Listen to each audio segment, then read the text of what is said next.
And we're back. I've been trying to compile a list of the things that get really nasty if they're not cleaned regularly. And overall, honestly, the list is everything. So just everything. Everything. There's not a single thing, front or back of the house, that at some point, if you just ignore it, will not get nasty. The undersides of booths. Yeah, Under the bar. Also under the bar. Well, all right, I'll start with the bar end of it. The beer lines and speed pours, because I have seen plenty of times where at the end of the night, you just the bartender just puts a little plastic wrap on top of the speed pour, puts it on the thing. And I mean, I guess if you actively know that you did not use that bottle that night and the speed pour therefore is still clean from the last time it was cleaned, all right. You know, I guess that's a thing. But really, you should be pulling those off. This comes back to the whole Sidework thing. That would be like you'd do that every 2 days, 3 days. Because it also depends on your bar. Like my bar is not supposed to have speed pours on anything on display, but the other two bartenders put speed pours on everything they open because they're blithering idiots. So I didn't have enough covers for them. So now I'm wrapping stuff in plastic because it's fruit fly season here. There's nothing better than picking up a bottle of tequila that's $85 bottle of tequila that looks like it's a chocolate chip cookie, going like, I'm just gonna get another bottle. And no, those you want to clean every couple of days. I'm actually going through the cleaning thing right now because my FB manager is a chef. So he is trying to apply kitchen cleaning techniques to the bar. These honestly do not coincide well at all. I can see we had a discussion about, and I've almost never swept a bar as a bartender. Maybe 3% of the time, because there's always barbacks, there's always a floor cleaning crew in pretty much every establishment I've worked in. I'm now in a hotel that not only has housekeeping, we also have stewards that clean basically the dishwashers, but they do the floors and do everything. So when my manager asked me, do you sweep the bar? And I'm like, no, I don't sweep the bar. And he's like, are you kidding? And I'm like, no, I was never told to sweep the bar. I'm like, I mop it, but I don't sweep the bar every night. He's like, that's insane.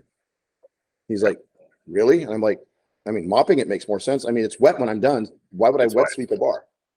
And he just looked at me and I'm like, we're not the kitchen, man. We don't have like food and stuff on the floor. We have like ice and liquor and all that. Yeah, mopping, got it. But sweeping is just little things like that. When I drop a bottle cap, I tend to pick it up and throw it in the trash. When I go to throw a napkin in the trash and miss, I just hustle and get my own rebound and put it in. There's no one there to get the assist for me, so I got to do it myself. With you on that. When you work alone, the cleaner you are, the quicker you get out of work. I learned that years ago. So you don't want to be a swamp bartender and throw stuff around. And I had a buddy of mine up in Park City. You might remember him, Hurricane Dane, behind the bar. Like I would look at his well at the end of a shift and be like, "How did you even do that?" I'm like, "We don't even have that available in the bar, and you've got it somehow in your ice." Okay, neat. Yeah. So the cleaner you are, the faster you go. But ice bins. Again, I said that a little earlier in the episode. Ice bins you have to clean every night. You would be amazed if you leave ice in them and don't wipe them out in like 2 or 3 days and then just wipe them with a clean white towel, what color that towel is going to be. And it looks clean. It looks perfect. Beer towers as well, especially in a humid place, like the tower that holds all the tap lines and everything. When I first started the job at the hotel, I was like, okay. And I go to wipe the tower down. The top's fine. And I go wipe it underneath. And it was definitely not fine. I was like, I need to go get bleach again to get rid of whatever that is, and then maybe put ammonia to kill whatever the bleach didn't get. Now, that being said, while we're talking about this, a lot of us have blind spots to things. Like you said, it's like they'll do the sugar caddies, but they'll ignore the salt. So there's always something I miss. I know there's something I miss, and if I miss it, I was like, just tell me that I missed it, so I know to do it next time. So then I'll like, oh, okay, I have to do that. It'll be in the forefront of my head. Bar tops always get wiped down. Ice bins, they should be garbage cans. The next thing on my list was trash cans. You got to clean your trash cans. I worked at one place, a bar named Sue, back down in Salt Lake. The guys, like every night you had to clean the trash can on your well, like every single night. And I was there consulting for like 3 months, helping them rebuild the bar and staff it and such. And I was bartending at the same time while I was there. Those trash cans were brand new when I left after 3 months. They looked great. They didn't smell. Especially nowadays where there's no more smoking like there was back in the day to mask odors. If you don't clean that trash can out at least once every other day, at least. I try to do it like after every shift, but because Sure. it's 5 minutes. Just spray it out, wipe it down, you're good. So just this weekend, I had one of the trash cans in the ballroom that my server came to me and it's like, hey, there's gross fluid on the bottom. My guess is it was an accumulation of some coffee that had both sugar and dairy in it and some beer, and then left sit for a couple days at the bottom of the trash can, and it smelled like vomit. But I would also, I mean, a little bit of dairy, the beer yeast, all the sugars. It had and it was absolutely disgusting. And it's not like it was anyone's fault. But again, it kind of goes to that. If it's everybody's job to look for, it's nobody's job. So everyone just kind of makes sure that the trashes get, collected. But it's like I worked with a manager who would go out and he would just throw like a bar napkin on the floor. No, and then walk away and then see who would pick it up. Dang. And sometimes that would sit on the floor for hours. Sure. And I'd be behind the bar and he's like, not you. I'm like, it's driving me nuts. I'm like, it's right there. I can't. Yeah. And he's like, nope. He's looking at it. Any of the other staff is going to pick it up. And I'm just like, and 9 times out of 10, no one would pick it up. Like yesterday, I was walking back in the hotel. I had to go talk to the valets about something. I had a guest who was saying, I got to go drive here. And he was like having some beers. And I'm like, hey, I don't think this guy should drive. So I want you guys to make that call. Yes, we actually all communicate like that in businesses. Like if you get cut off at one bar, the other bar knows. The servers know. Don't go around soliciting, hey, can I get a beer from you? But yeah, I walked outside and I saw this trash on the floor and I saw 2 or 3 employees walk in and out, and I walked back in and it's still there. I'm just like, just reach down, pick it up, throw it away. I'm like, what the hell? So that actually reminds me of the golf course in Tennessee. There was a hand sink right kind of between the entrance from the kitchen to the prep kitchen - bakery. Yes. And the baker and I had this kind of running joke that it was always either her or I that was the one replacing the roll of paper towel at the hand sink. And she's like, how weird is it that it's always either you or me that's washing our hands, when it's the end of the roll of paper towel. And then we realized that was because we were the only ones washing our hands. Yeah. And I even front of house, I wash my hands 6 or 7 times during the course of an event, just without even like I have a hand sink right there. Yeah. I don't like my hands dirty. It's real easy. Even for servers, you're busting a dish. It gets so gross sometimes. Wash your hands. Wash your hands. Well, yeah, but as a bartender, it's you bust food. I drop the stuff off, scold the plates, go over the hand wash sink, wash my hands, go back out front. Yep, it's right there. Now, when I handle cash as well, it's like, okay, fine. That's another thing.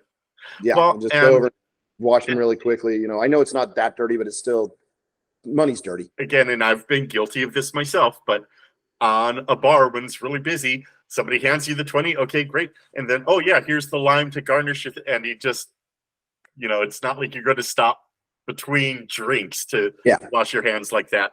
If you spill some grenadine or something on your hands, of course you're going to wash that. But it's a good habit to get into, but it will also slow you down when it's really busy. To note that as well, I'm lucky because I'm ambidextrous, but when people hand me money, I just take it in my left hand. And then I do all my garnishing with my right hand. That's because, like you said, I don't have time to wash my hands every single time someone hands me a $5 bill in between drinks. Yep. Just don't. Absolutely. Sanitizer helps with that a little bit, but if you use that much sanitizer, your hands are going to pretty much look like the California desert. There have been a couple of lines that I've worked on in the kitchen where I essentially keep a little sandy bucket at my station so I could just kind of quickly dip and, rinse off. Well, and by law, you're supposed to have that on your station at all times anyway. And you're supposed to change it out every 3 hours, if I remember right. But it's not for your it's not for your hands. It's for countertops. Yeah. But it's still sanitizer. Absolutely. It'll get at least do a decent job of that. I am a firm believer in a multi-quant sanitizer. Absolutely. And if you're in the industry and you do not know what multi-quant is, go look it up and demand that your manager make you get a food handler's card or something. But all right, a couple other things on this list: coffee pots and the iced tea urn, because the iced tea urn causes actually a bacteria that causes bronchitis and can get you very, very, very sick. When I worked in Arizona all the way back those years ago, they were huge. Every single night you were cleaning out because they had the iced tea urns, but they weren't metal like they are now. They had the plastic lining, and the plastic lining would hold all the stuff from the tea. And if you didn't clean them every night, that would occur and people would get sick. Yep. Now, the coffee pot thing, same way. And when I worked in places where we actually had coffee pots and stuff, it was kind of fun to clean them because you'd fill up them with salt, ice, and lemon and shake them all the way around to get all the stuff out. Then you would put them through the dishwasher to get all the salt and lemon out of it. But I remember specifically that every place I worked, if that was part of your closing side work, clean the coffee pots, that's how you did it. And you did that, dumped it out, took them back to the dish pit. They'd put them through, you'd go back and get them, dry them, and put them back. Yep. So those, if you don't clean those even 2 days, like they'll brew iced tea specifically for banquet events and then just leave it in the kitchen. Like it'll be there. I'll get there Thursday and I'm like, when was our last banquet? And they're like, Tuesday. And I'm like, when's this iced tea from? And they're like, Tuesday. And I'm Tuesday. Okay, I just go dump it out. And they're like, why are you dumping that out? And I'm like, it's 2 days old. It's been sitting out here without even a cover on. What is wrong with you people? Right. Oh, I have twice in the last year walked back to the kitchen to brew some iced tea to find an urn with, a third of it full with iced tea and that nice layer of mold building up right on top. Just right on top. Just gross. Like actually where I'm at, we've got a market and like, do you have iced tea? And I'm like, I've got an entire selection of pure leaf iced teas in our market. I would go check. I can get one for you. You can go pick one out yourself. Yep, absolutely. And they're like, well, don't you have iced tea? And I'm like, I'm going to say no. Yeah, that's I don't think I'm not going to serve that to you. No. So then next, racks and shelves in coolers and low boys and all sorts of refrigeration units. Things drip and do not get wiped up. And again, easy place for bacteria to grow. Plus, it just looks gross, And I've worked with so many places that try to just half-ass that. It's like, oh, the bottom of this is always wet. Well, let's just put some towels in the bottom and let them sit for a week. Ugh. I'm like, I've watched them like, you have to replace those after every shift, right? And it's like, well, the idea is to not have to replace them. And I'm like, well, then buy a new cooler. Or the bottom shelves just have to be load in, load out stuff that you have to pull them and wipe them every night. Or, hi, genius me, just get a wet vac. Sure. I mean, I honestly, I get housekeeping to wet vac my coolers once a week. I'm still wiping them out, but when it gets humid here and stuff, they just start filling up with water. The racks too. The racks are awful if you don't wipe them down. They get the sides of the speed racks just get crusted with stuff, and it's annoying, but it doesn't take long, and especially if you try to keep up on it and do it every couple of weeks, so it doesn't build up long term. That helps a lot. Oh, I was gonna say my restaurant job, we weren't open after COVID. We just weren't open on Mondays. I mean, they literally that restaurant just opened on Mondays 2 months ago, just for staffing and stuff. But our bar staff came up with the bright idea of like, well, how about one of us comes in once a week and cleans our bar? Like pulls the stuff out, does the cleaning because there's no pressure, there's no time limit. Yeah. You don't want to be there all day, but at the same time, it's like, okay, it's going to be 2 or 3 hours of work. I'll get my bar all detailed and stuff and be good. You put on some tunes, get your hands dirty, get it done. Yep. Yeah. Pull all the liquor off, do the shelves and dust and everything. I mean, just do all the fine cleaning and stuff. You don't get a chance that you usually do anyway once a month, but we had a free day to do it. Yeah. They stopped us from doing it because they said that it cost them too much to have us there for like 3 hours or 4 hours to clean. And I'm like, yeah, well, when you start getting your fines, right. I'm like, there's stuff that you just have to go through and have to do a detailed, deep cleaning of.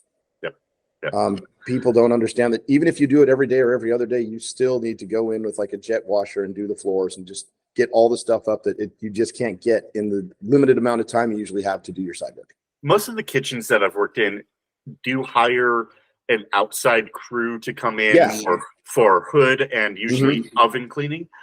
One of the places that I worked, though, we did have an overnight porter whose part of his job was to get up there every day and clean at least the grates on the hood in the kitchen. And really, you could tell his days off. Like it really, visually, it makes a difference. And those places that it just builds up and builds up. First of all, it's a fire hazard if you let grease build up in your hoods, because if it sparks up there, there's all sorts of problems you could have with a hood fire. But it just also, you don't want grease dripping back down into whatever you're cooking down here, because that's just gross. And actually that leads me to the last thing I had on my list, and that is a flat top. Oh wait, no, I take that back. I have one more thing about coolers, and that is the restaurant that Trey and I worked in together in New York. Because it was a different lunch and dinner menu. At the end of the night, the dinner crew would pull all of their prep out of the low boys. There were a couple things in common. So sure, there may be a few 6 pans that were left in there, but you pull everything out, you wipe it down, you take your stuff downstairs to the prep kitchen and, back into the cooler. And then in the morning, the day guys bring their stuff up into a clean fridge. And again, when they pull their stuff, part of it too isn't just get it out of there, it's get it out, make sure you're not clean it for the person behind you. And you've got then, like 2 people a week who actually do that, right? And every once in a while, and okay, this doesn't have to be as frequent, but pull your equipment out, sweep underneath it, maybe wipe down the sides and the backs. I mean, I know it gets crazy, but sometimes maybe on a slower day, pull out the fryers and get the heavy degreaser out and try to scrape some of that fryer gunk off the sides, because it gets thick and gross. But again, and if you're not cleaning your fryers, get out of the industry. Like, just do better. I don't know what to tell you. Clean your fryers, but every night. If you're not sure how, message me. I will walk you through it. Like, I'll video call you personally, and I will go step by step, because oh geez, there's nothing grosser than a fryer no, there are grosser things. But when I lived in Brooklyn, I lived above a Chinese restaurant, and I loved them. It was a great place, except I could tell from a block away when they hadn't changed their oil in a day or two. See, and it's obvious. And that, to this day, so years ago, I actually worked at a Johnny Rockets, and I was a cook. Wow. So, I mean, Johnny Rockets did not pay someone to do their hoods. We did the hoods ourselves every night. We did the fryer oil every night. So, like, if I sit down in a bar or something and like someone brings some fries out, and I can immediately, I'm just like, they haven't changed their oil in at least 3 or 4 days. I mean, it's really that smell. You're just like, you need to, at a minimum, be filtering your oil every night. Sure, especially if you're not, if your fryer doesn't get the abuse that some other place. If you're a wings joint, or if you have fries going out with most of your entrees, you got to clean it every day. Or anything that's battered, where you get the little drips that accumulate at the bottom. It's bad. It's just you have to take care of that. There really is no excuse for it. But also, hey, don't pour it into a 5-gallon plastic bucket, because that's a mistake you will make one time and never again. If you have more that you want to add to this list, leave it in the comments below. We need to get, as we're trying to build our audience here, we need some of that positive, like, YouTube reinforcement things, like likes and subscribes and comments. So do all that stuff. Like you don't know what you're talking about. Yeah. Tell me I do. Yeah, Tell exactly. me I'm wrong. Tell me I'm wrong. Hey, I'm here to be disagreed with. It doesn't bother me one bit. I kind of disagreed with. What's funny, on Friday, a couple of my coworkers came to me with a fight, not knowing that I was itching for one that morning. So, all right. It's like, wow, your timing's bad. Anyway, all right. We will be right back.